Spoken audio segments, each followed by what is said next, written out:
चलिए आगे बढ़ेंगे और सीधे आपको दिखाएंगे जहां प्रधानमंत्री अपने 3 दिवसीय अमेरिकी दौरे पर हैं और आज वो ट्रैक कंपनी के सीईओ से बात कर रहे हैं। क्या कुछ कह रहे हैं सुनाते हैं आपको। का हमारा जो गोल है उसको हम अचीव कर लेंगे, क्योंकि आज हम हाईएस्ट ग्रो करने वाले लोग हैं। जब दुनिया का सबसे बड़ा देश, सबसे बड़ी डेमोक्रेसी तेजी से ग्रो करेगी तो ग्लोबल पीस और प्रॉस्पेरिटी के भी एक आश्वासन उससे प्राप्त होता है। और जो आज आप देख भी रहे हैं, टेक्नोलॉजी विकसित भारत की यात्रा का एक अहम स्तंभ है। इसलिए आज हमने भारत में टेक्नोलॉजिकल कोलैबोरेशन और इन्वेस्टमेंट के लिए अभूतपूर्व संभावनाएं खड़ी की है। भारत की स्केल, भारत की कैपेसिटी, भारत की कैपेबिलिटी और भारत का परफॉर्मेंस, आप उसमें यूनिकनेस देखते होंगे, आपने अनुभव किया होगा। आज भारत के पास one of the most vibrant digital ecosystem है। तीसरा सबसे बड़ा स्टार्टअप अमेरिका के स्टैंडर्ड से ही एविएशन चलाना पड़ेगा। और अमेरिका कितना ही बड़ा देश कहने को अपनी मनमर्जी से नहीं चलेगा, उसको भी छोटे देश की पद्धतियां हैं उसको स्वीकार करना पड़ेगा। जिस प्रकार से एविएशन सेक्टर ग्लोबल गवर्नेंस बन चुका है, वैसा ही डिजिटल हमें ग्लोबल गवर्नेंस का मॉडल ही खड़ा करना पड़ेगा। किसी एक देश का governance, rules and regulation digital world के लिए चलने वाला नहीं है। और हमारे सामने मॉडल है, एविएशन सेक्टर एक सक्सेसफुल मॉडल है, सब लोग उसको फॉलो करते हैं।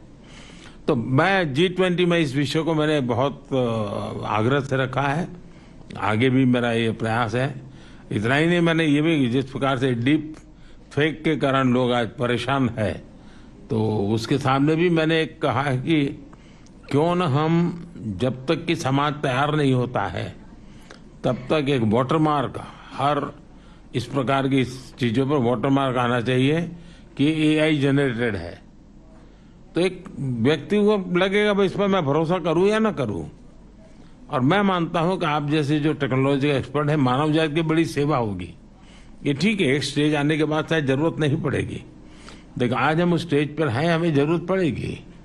तो वाटरमार्क के साथ AI जनरेटेड वाटरमार्क, ये कोई भी प्रोडक्ट आएगा अगर AI टच है तो ऊपर आएगा ही, ऑटोमेटिक आएगा कि AI जनरेटेड है। उसके लिए रूल्स एंड रेगुलेशन काम नहीं करेंगे, technology will give a solution. और इसलिए मैं समझता हूं उस दिशा में भी अगर इतने सारे ब्रेन्स यहाँ हैं तो आप जरूर कुछ न कुछ कंट्रीब्यूट कर सकते हैं।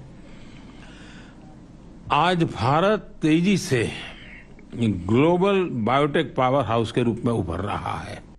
और जैसा आप सब साथियों ने कहा, भारत में बायोफार्मा रिसर्च प्रमोट करने के लिए एक फर्टाइल इकोसिस्टम है। भारत में बड़ी संख्या में साइंटिफिक टैलेंट पूल तो है ही है, भारत का बड़ा और डाइवर्स जीन पूल भी है। भारत की विशालता और विविधता, ये मैं समझता हूं कि वहां एक बार कोई चीज पायोनियर रही है और उसमें प्रयोग हुए हैं तो वो दुनिया में कहीं पर भी वो लागू हो सकते। इतनी विशालता और विविधता वहां भरी पड़ी है। एफोर्डेबल रिसर्च की पॉसिबिलिटी भी है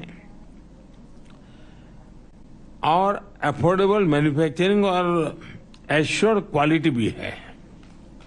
बायो सिक्योर एक्ट जो कैपेसिटी गैप क्रिएट का होगा, भारत उसे ट्रस्टेड और एफिशिएंट तरीके से पूरा कर सकता है।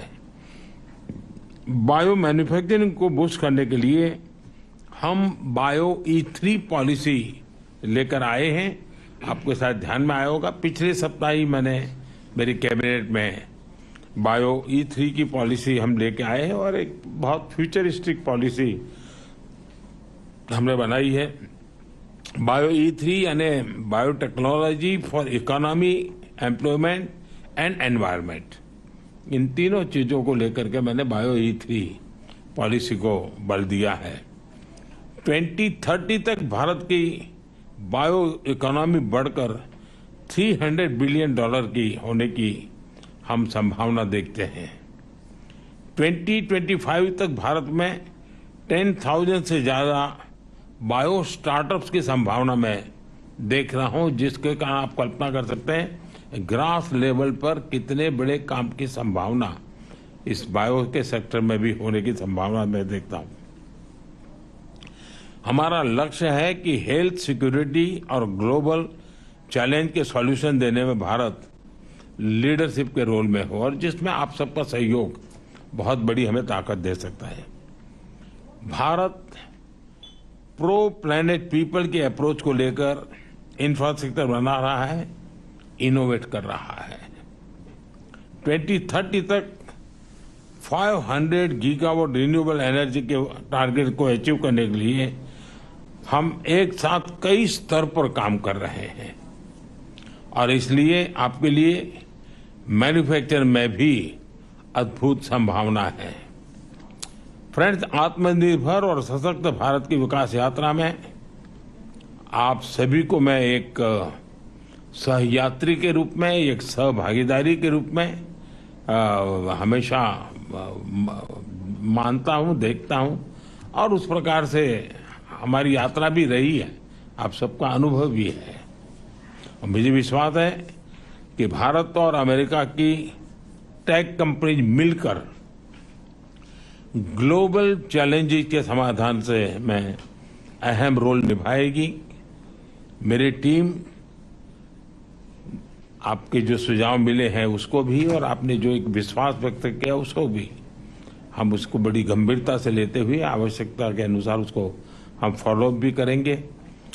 मेरे द्वार तो हमेशा खुले रहते हैं। मैं हमेशा एक विद्यार्थी की तरह आप सबसे कुछ सुनता हूं, सीखता भी हूं, और गवर्नेंस में उसको लाने का प्रयास भी करता हूं, ताकि मेरा देश भी उतना ही तेजी से आगे बढ़े। लेकिन मैं फिर से एक बार आप सब समय निकाल करके आए, मैं आपका बहुत बहुत आभारी हूं, और मैं आपका हृदय से आभारी हूं कि आप चिंता किए और इस काम को आगे बढ़ाए हो। बहुत बहुत धन्यवाद जी।